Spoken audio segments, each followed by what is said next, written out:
Saint-Dizier est aujourd'hui au cœur d'un véritable tournant.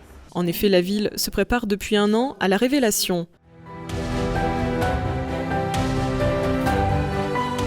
Le projet se nomme « Révéler Saint-Dizier », consultable sur Internet. Ce nouveau chapitre s'écrit avec ses habitants, car pour la municipalité, les idées doivent venir des bragards. La première chose qu'on voulait dire à tous ceux qui ont participé, c'est qu'on a tenu compte de toutes les remontées qu'il y a eu.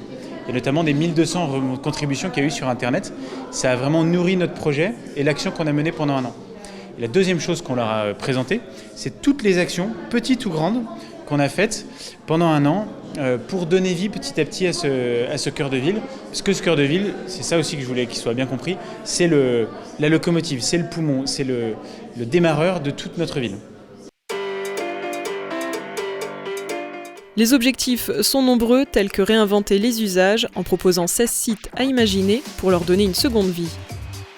Il est aussi question de fédérer les forces vives du territoire, puis d'attirer les investisseurs extérieurs pour permettre la transformation du centre-ville.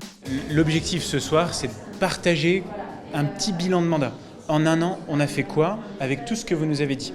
Et ensuite, d'avoir pu échanger à livre ouvert un peu avec tout le monde pour montrer que l'action publique, l'action politique, on la mène de façon aussi transparente que possible. Et moi, je ne peux pas la mener si je ne suis pas aidé par les habitants, les porteurs de projets, les investisseurs extérieurs. Et puis là, maintenant, tous les participants sont dans 3 petits ateliers pour que petit à petit, ils nous disent ce qu'ils veulent sur 3 projets qu'on a lancés. Au cours de cette réunion, plusieurs groupes ont pu échanger afin de faire jaillir de nouvelles idées concernant 3 projets actuels, mais aussi de mettre le doigt sur ce qu'il manque dans cette ville.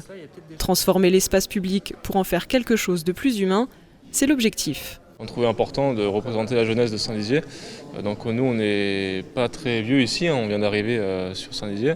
Et c'est vrai que de l'extérieur de la ville, on se dit Saint-Dizier, pas grand-chose à faire. On a besoin des lieux d'activité ça peut être des boîtes de nuit, des bars, plus de séances de cinéma, des séances qui soient plus étendues. Moi je pense que Saint-Dizier, il y a beaucoup de potentiel.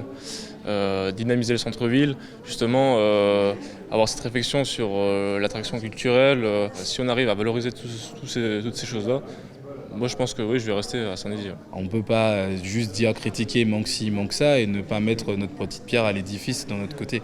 Donc si évidemment les choses bougent, si on donne l'occasion aux jeunes de pouvoir s'exprimer, on fait de bonnes propositions, on va suivre, on va dépenser, on va rapporter de l'argent, tout le monde sera content et puis voilà, c'est un investissement qui sera rentable pour tout le monde et les générations à venir.